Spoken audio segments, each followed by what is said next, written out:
ঘেমে নিয়ে পুরো স্নান। আমার পিছনে দেখতে পাচ্ছ আমার শাশুড়ি মা আর আমার ননদ। আমরা সবাই মিলে কিন্তু নাচ করছি। বৃষ্টি হওয়ার কারণে ওয়েদারটা এতটাই ঠান্ডা ছিল, তাই ভাবলাম কোনো কাজ ছিল না আর কি। তাই ভাবলাম সবাই মিলে চলো একটু নাচানাচি করা যাক। তাই ঘরবন্দি করে গান চালিয়ে দিয়ে দেখো আমরা সবাই মিলে নাচে পুরো মেতে উঠেছি। মনে হচ্ছে পুরো ভাসান ডান্স শুরু করে দিয়েছি। এখানে আমি, আমার শাশুড়ি মা আর আমার ২ ননদ। আমাদের ফ্যামিলিটা অনেকটা বড়, জয়েন্ট ফ্যামিলি আর অনেক লোক। আর আমরা কিন্তু সবাই সবার সঙ্গে খুব ফ্রি আর কি। প্রচণ্ড পরিমাণে আমরা ফ্রি। সবার সঙ্গে সবাই সব রকমের আড্ডা আমরা কিন্তু করি। আর সবার সঙ্গে বসে একসঙ্গে খাওয়া-দাওয়া, নাচা, গানা এটা আমাদের মধ্যে চলতেই থাকে।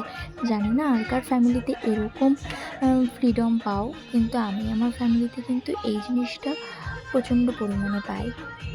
তো সেখানে দাঁড়িয়ে আমি বলব এক কথায় আমি কিন্তু খুবই ভালো আছি। কেননা একদম সেই উম মানে পুরো বান্ধবীদের মতো আর কি। যেরকম স্কুল লাইফটা কাটিয়েছি আড্ডা, হাসি আর হই হুল্লোড় করে, আমি কিন্তু এখানে সেরকমভাবেই থাকতে পারি।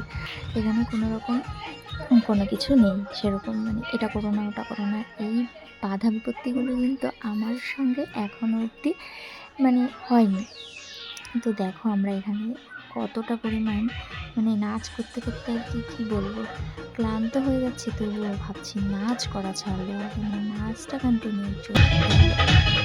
এরপরে আমি আর অঙ্কিতা তো পুরো কী বলবো, নাচ করতে করতে মনে হচ্ছে যে এখন আর থামলে হবে না, মোটামুটি নাচটা কন্টিনিউ করতে হবে। এটাতে এখন আমরা নাচছি।